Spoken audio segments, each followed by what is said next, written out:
Hi friends, price Lord. இன்றைக்கும் இந்த heaven TV நடத்துகிற இளம் சிறுகள் எபிசோடில் உங்களை பார்க்குறதுல எனக்கு ரொம்ப சந்தோஷம். இன்றைக்கும் இந்த எபிசோடில் முதலாவதாக நம்ம தேவனை ஆராதிக்க போகிறோம். எல்லாரும் இருக்கிற இடங்களில் தேவனை உண்மையாக ஆராதிக்கலாம். இந்த உலகத்திலே அவருடைய அழகான கண்கள் நம்மை கண்டதால தான் நம்ம இந்த இடத்துல ஒவ்வொருத்தரையும் அதிசயமாக தேவன் நிறுத்தியிருக்கார். யாருமே அறியாத ஒரு மனுஷனா ஏதோ ஒரு இடத்துல நம்ம இருந்துட்டு இருக்கலாம். இப்போ நம்ம இருக்கிற நிலைமையை காட்டிலும் ஆண்டவர் நம்மை உயர்த்த வல்லவர். எல்லாருக்கும் தெரிந்த ஒரு பாடல், உம் அழகான கண்கள் என்னை கண்டதாலே முடிந்ததென்று நினைத்து நான் உயிர் வாழ்கிறேன். முடிஞ்சு போன சிச்சுவேஷன் நினைச்சிட்டு இருக்கீங்க, ஆனா அவருடைய அழகான கண்கள் நம்ம மேல இருக்கு. அந்த கண்களை பார்த்து நம்ம இன்னைக்கு பாடலாமா? யாருமே அறியாத என்னதானே நீங்க தேடி வந்தீங்க. உண்மை நாங்கள் ஆராதிக்கிறோம்.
எறியப்பட்ட என்னை நீர் வேண்டும் என்று சேர்த்து கொண்டீரே, உமக்கு நன்றி. எத்தனையோ உலக மனுஷனால நம்ம தூக்கி எறியப்பட்டிருக்கலாம். நம்ம வேண்டாத பாத்திரம் கூட நம்மளை உடைத்து இருந்திருக்கலாம். ஆனா அவருடைய அழகான கண்கள் நம்ம மேல இருக்கிறனால நம்ம எதை குறித்து கவலைப்படாம தூக்கி எறியப்பட்ட மனுஷனுக்கு முன்பாக நம்மை உயர்த்த அவர் வல்லவர். இந்த யூத் ஸ்டேஜில் இந்த சிச்சுவேஷன் நம்ம நிறைய இடத்துல ஃபேஸ் பண்ணியிருக்கலாம். ஸ்கூலில் ஃபேஸ் பண்ணியிருக்கோம், ஒர்க் பண்ணுற இடத்துல ஃபேஸ் பண்ணியிருக்கலாம். ஒன்றுக்கும் உதவாத பாத்திரம்னு கூட நம்மளை அவங்க உடைத்து எறிந்திருக்கலாம். உலக மனுஷனால் தூக்கி எறியப்பட்ட ஜனங்களா கூட இருக்கலாம். ஆனால் இந்த நேரத்தில் அவர் நம்மை உயர்த்த வல்லவர். அவருடைய கண்கள் மாத்திரம் நம்ம மேலே இருந்தால் போதும். ஒவ்வொரு நாளும் அவருடைய கண்கள் நம்மை வழி நடத்திட்டு இருக்கு. அந்த அன்பை உணர்ந்து தூக்கி எறியப்பட்ட என்னை நீங்க சேர்த்து கொண்டீரேப்பா. இந்த அன்பு தான் ஆண்டவரே எங்களை இம்மட்டும் நிற்க வச்சிருக்கு. இந்த ஸ்டான்ஸா பாடலாமா?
நேரத்திலே கூட எங்களை உயர்த்தி இம்மட்டும் வழி நடத்தினீரே.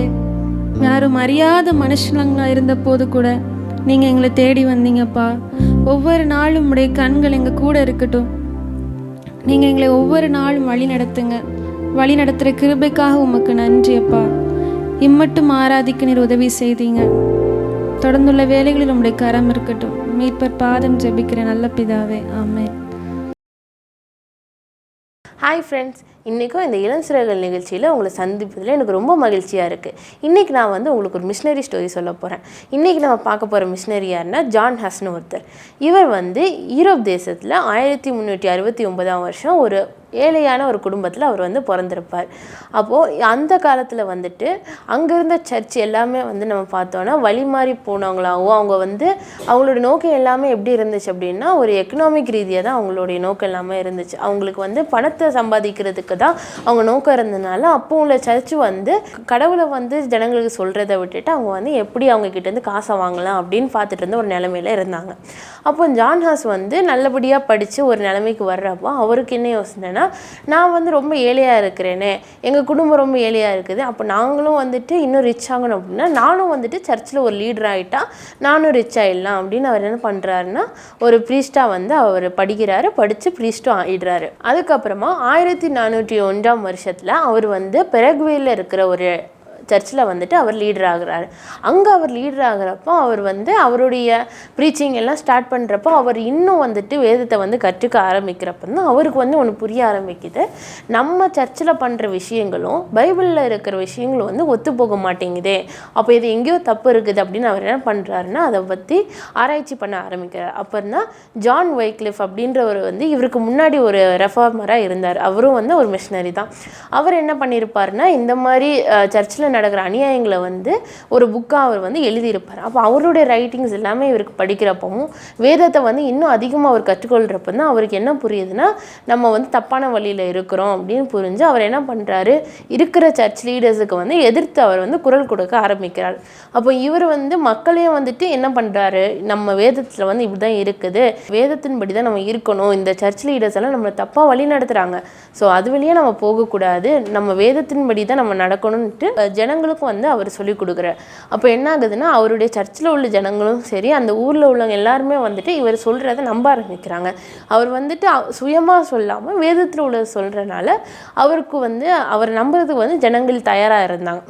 அப்போ இவர் இப்படியே பண்ணிகிட்டு இருக்காரு, இந்த மாதிரி போச்சுன்னா நமக்கு தான் ஆபத்து அப்படின்னு யார் சர்ச்சில் உள்ள மற்ற லீடர்ஸ் எல்லாம் நினைக்கிறாங்க. ஏன்னா இவர் சொல்கிற உண்மையெல்லாம் கேட்டுட்டு ஜனங்கள் என்ன பண்ணுறாங்கன்னா, இவங்களுக்கு எக்கனாமிக்காக கொடுக்குற அந்த காணிக்கையாக இருந்தாலும் சரி, மற்ற எந்த ஒரு எக்கனாமிக் சப்போர்ட்டாக இருந்தாலும் சரி, அவங்க கொடுக்குறத நிப்பாட்டிட்டாங்க.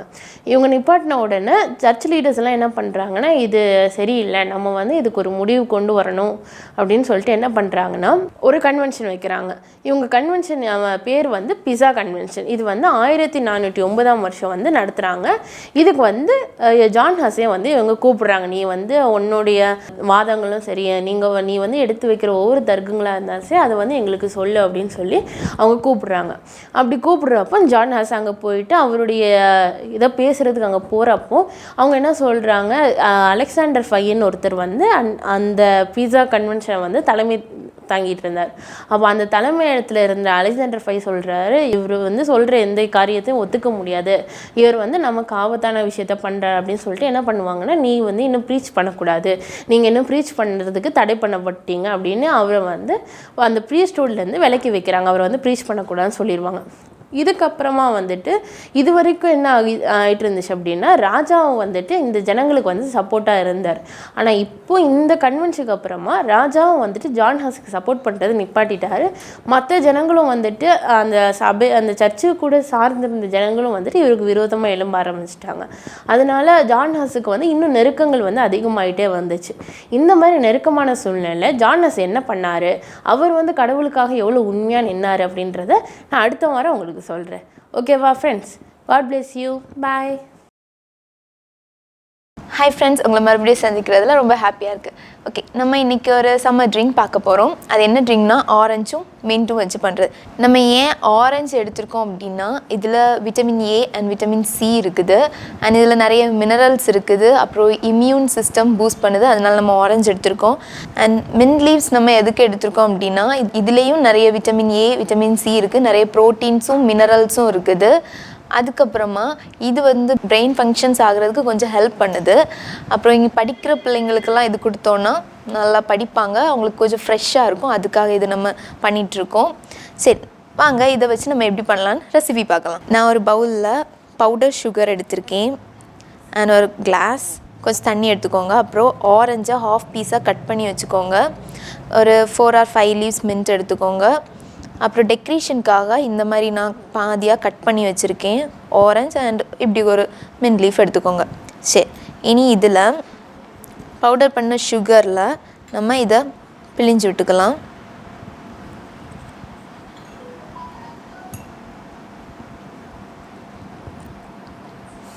ஓகே, போதும். அப்புறம் இதோட இது நல்லா மிக்ஸ் பண்ணிக்கோங்க.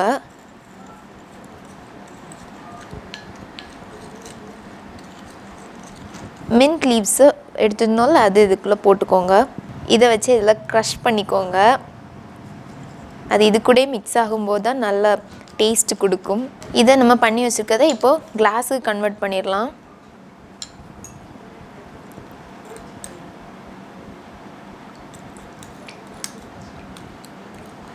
சரி, இதில் நம்ம இனி வாட்டர் ஆட் பண்ணிக்கலாம்.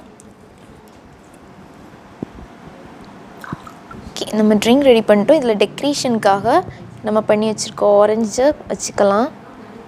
அண்ட் இந்த மின்ட் லீஃபை இந்த மாதிரி சைடில் வச்சுக்கலாம். ஓகே, நம்ம இப்போ ட்ரிங்க் பண்ணி முடிச்சிட்டோம். இது படிக்கிற பிள்ளைங்களுக்கெல்லாம் கொடுக்கலாம். அவங்களுக்கு கொஞ்சம் ஃப்ரெஷ்ஷாக எனர்ஜெட்டிக்காக இருக்கும். அப்புறம் அவங்களுக்கு படிக்கிறதுக்கு நல்லா பிரெயின் பூஸ்ட் ஆகும். ஓகே ஃப்ரெண்ட்ஸ், இந்த ரெசிபி உங்களுக்கு பிடிச்சிருந்துன்னா கமெண்ட் செக்ஷனில் கமெண்ட் பண்ணுங்கள். அப்புறம் உங்களுக்கு இந்த ப்ரோக்ராம்ஸ் எப்போவும் பார்க்கணும் அப்படின்னா யூடியூப்பில் ஹெவன் டிவி டிஜிட்டல் சேனலில் சப்ஸ்கிரைப் பண்ணி வச்சுக்கோங்க. Thank you. Hi Eric!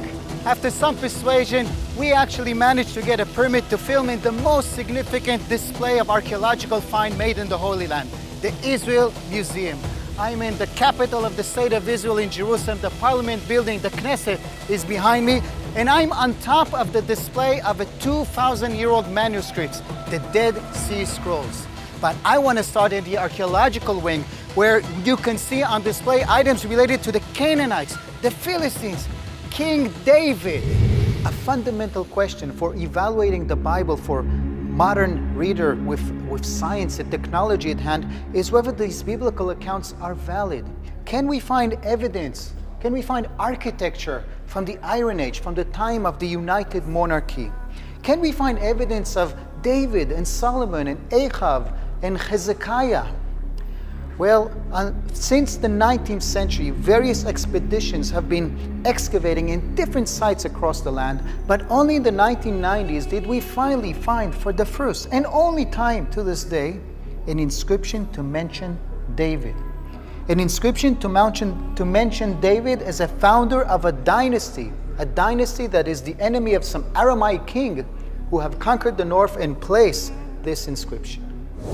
Another sensational discovery that one can see here at the Israel Museum is an artifact that was originally found in a cave like this, in a hill overlooking Mount Zion in Jerusalem. Uncovered in the 1980s, it proved to be a burial cave of wealthy Jews. These are the original pots that were found in the burial cave, and around the corner one can see the jewelry, silver necklaces, Phoenician glass bits.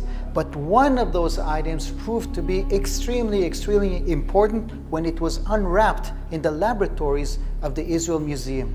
A careful look at this, playing with the angles of the light, indicated that there's writing on it. And the writing turns out to be a quote from the book of Numbers. The Lord bless you and protect you. The Lord deal kindly and graciously with you. The Lord bestow His favor upon you and grant you peace. יברכך אדוני וישמרך, יאר אדוני פניו אליך ויחונך, יישא אדוני פניו אליך וישם לך שלום. This text is said to this day by priests in Jewish synagogues. The Israel Museum also presents a wealth of finds from the Second Temple period, the period of the return of the Jews from Babylonian exile, the rebuild of Jerusalem and its temple, and burials of Jews from that time are on display here. But for a Christian visitor of the Israel Museum, this part presents the three most significant items that relate to Jesus himself. In the center, we have here a plaque originally found in Caesarea in the 1960s that documents the creation of a shrine for Tiberius. The constructor of it is Us Pilatus. The beginning is missing, but it's probably Pontius Pilatus, Pontius Pilate, the governor of Judea. The governor of Judea, but also the judge, the person who judged Jesus. And this is, to this day, the only time his name is found in an inscription. On the left, one can see a bone box that was used for secondary burial in that time frame of Jesus. It's very nicely decorated. It must be of a person of a high class. And indeed, the inscription engraved on the side indicates it's the tomb of Yehosef bar Caiaphas. This is Caiaphas, the high priest that interrogated Jesus. And on the right side, one can see another bone box of obviously someone of a lower class. We only know his name, Yehochanan, son of Chagakol. We know nothing about him from any historical document, but the reason it's such an important discovery is because among the bones found inside that bone box, one bone, a heel bone, was found with a nail piercing it. This is evidence of crucifixion, and the only evidence ever found in the whole Roman Empire for crucifixion.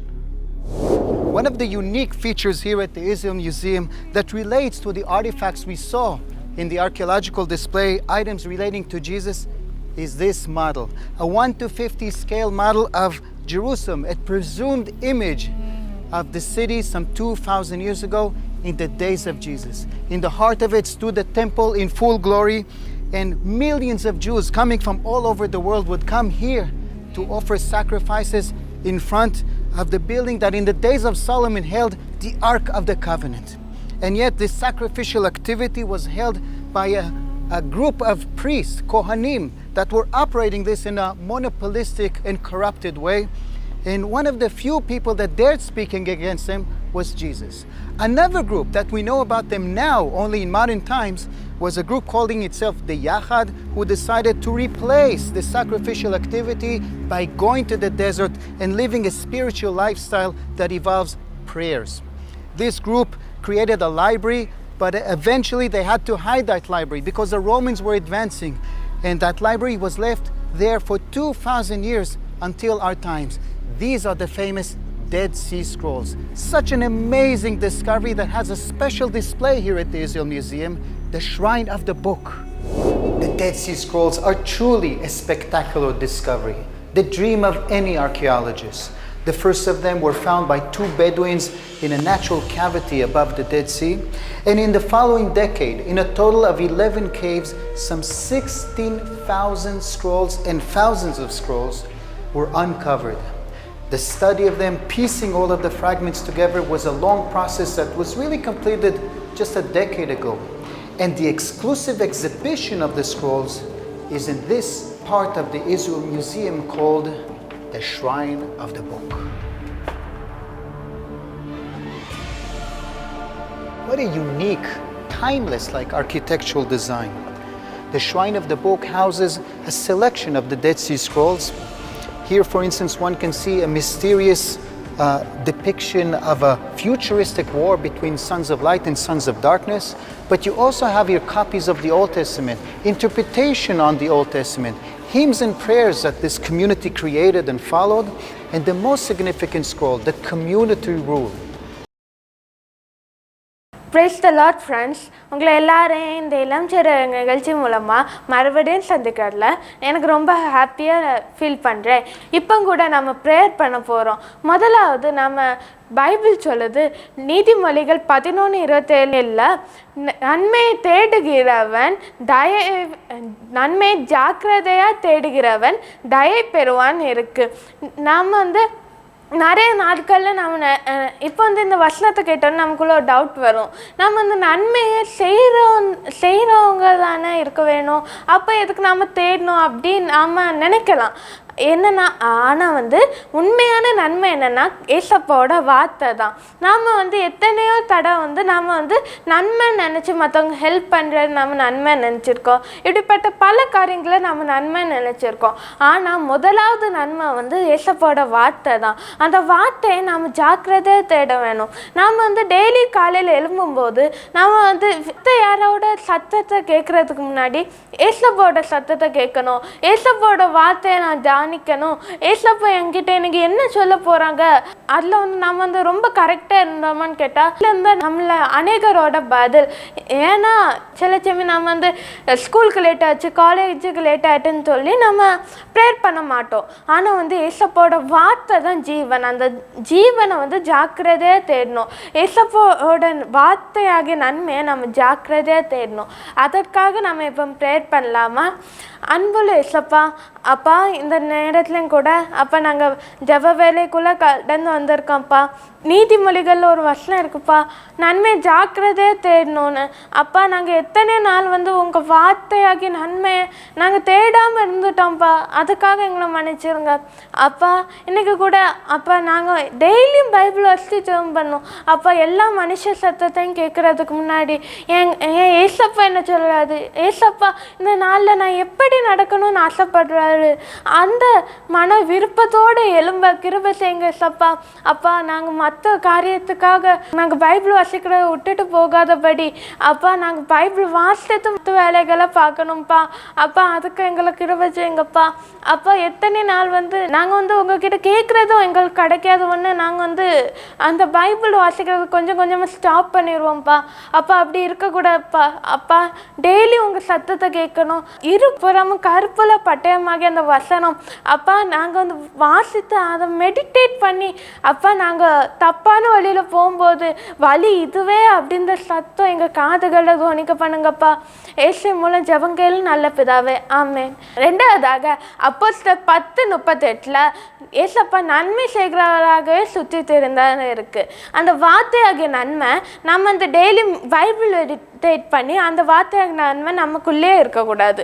அந்த வார்த்தையாகிய நன்மையை வந்து நம்ம மற்றவங்க கிட்டேன்னு சொல்லணும். எக்ஸாம்பிளுக்கு வந்து நம்ம இப்போ ஸ்கூலுக்கு போகிறோன்னா நம்மளை சுற்றி இருக்கக்கூடிய எத்தனையோ ஏசப்பா அறியாத பிள்ளைங்க இருப்பாங்க, இல்லைன்னா ஏசப்பா அறிஞ்சும் அறியாதவங்க மாதிரியே இருப்பாங்க. இப்படிப்பட்ட பல பேரை நம்ம சந்திப்போம். ஒவ்வொரு நாளைக்கு நம்ம ஒவ்வொருத்தங்களும் சந்திப்போம். ஆனால் நம்ம டெய்லியும் ஒருத்தங்களுக்காக நம்ம ஏசப்பா பற்றி சொன்னோமான்னு கேட்டால் இல்லைன்னு தான் நம்மளை அநேகரோட பதில் இருக்கும். ஏசப்பா பற்றி சொல்ல எனக்கு வந்து கொஞ்சம் பயமாக இருக்குது, நான் ஏதாவது சொல்லி அவங்க வந்து என்னை வந்து தப்பாக நினச்சிடுவாங்க, அப்படிப்பட்ட பல பேரோட எண்ணம் உண்டு. ஆனால் வந்து நமக்குள்ளே இந்த நன்மை இருக்கக்கூடாது. நன்மை செய்கிறவங்களாம் நம்ம இருக்கணும். முதலாவது நம்ம ஏசப்பாவோட வார்த்தையை நம்ம பிரசங்கம் பண்ணணும். நம்மளை சுற்றி இருக்கவங்க கிட்ட நம்ம தைரியமாக சொல்லணும் ஏசப்பாவோட வார்த்தையை பற்றி. நமக்குள்ளே அந்த வார்த்தை இருக்கக்கூடாது. மற்றவங்க கிட்ட போய் நம்ம வந்து அந்த வார்த்தையை வந்து நம்ம சொல்லணும். அப்படிப்பட்ட குணம் நமக்கு வர நம்ம ஏசப்பா கிட்ட ப்ரேயர் பண்ணலாம். அப்பா இப்போ கூட ஏசப்பா நாங்கள் வந்து நன்மையை வந்து நாங்கள் எங்களுக்குள்ளே வச்சுட்டு இருக்காமல் நாங்கள் பல பேருக்கு நன்மை செய்கிறவங்களா நீங்கள் சுற்றி தெரிந்த மாதிரி நாங்களும் நன்மை செய்கிறவங்களா சுற்றி தெரியணும்ப்பா. அப்பா இந்த வார்த்தையாகிய நன்மையை அப்போ எல்லாருக்கும் நாங்கள் சொல்லணும்ப்பா. அப்பா உலகத்தில் உள்ள எல்லா ஜாதிகளுக்காகவும் தான்ப்பா, எல்லாருக்காகவும் தான் நீங்கள் வந்து மறிச்சிங்க, உயிர் தெழுந்தீங்கப்பா. அப்பா அதற்காக அப்போ நாங்கள் உங்கள் வார்த்தையாகிய நன்மையை அப்பா ஒவ்வொருத்தங்கள்கிட்டையும் போய் கொண்டு சேர்க்கணும்ப்பா. அப்பா ஸ்கூலில் காலேஜில் நாங்கள் இருக்கிற ஒவ்வொரு இடத்துலையும் ஒவ்வொரு நாளும் அப்பா நாங்கள் வந்து நன்மை செய்கிறவங்களா இருக்கணும்ப்பா. அப்பா நாங்கள் வந்து மற்றவங்களுக்குள்ளே எங்களுக்குள்ளே இருக்கக்கூடிய அந்த வார்த்தையாகிய நன்மையை நாங்கள் மற்றவங்களுக்குள்ளேயும் விதைக்கணும்ப்பா.